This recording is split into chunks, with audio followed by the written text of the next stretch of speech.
From personal experience, I also know that sometimes there are warning signs or red flags that instability or pending changes may be brewing in the company. Yet, we frequently ignore our spidey senses. For some time, we may hear rumors, some employees may begin avoiding us or stop talking when we walk in a room, and we may no longer be getting invited to certain meetings. Nevertheless, even I have been guilty of ignoring the warning signs.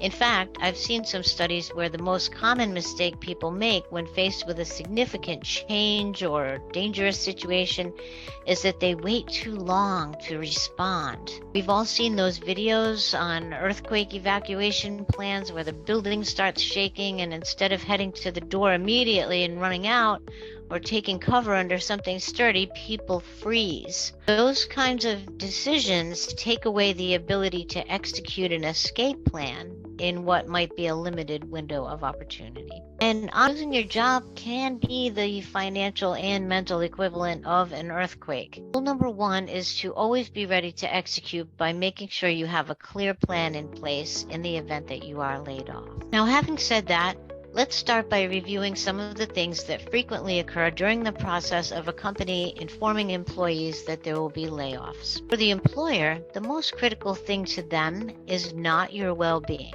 It is risk management for the company. This is true even when it's an amicable split. Many times, your computer logins are immediately disabled, and you will be expected to turn in your company cell phone, laptop, key card, and other property that day if you are working in the office. This is to prevent any sort of potential sabotage to their data or equipment. Therefore, if you have been using your company devices for any personal information or pursuits, now would be a good time to clean that up. Now, think about this for a moment though. When I said you'll immediately lose access to things you had taken for granted, your computer login, that will also deny you access to things like contact information, performance reviews, email correspondence. Some of that may be critical information that you need to have readily available as you begin the process of interviewing for your next job. For example, you need to have samples and info about what you accomplished at your most recent position.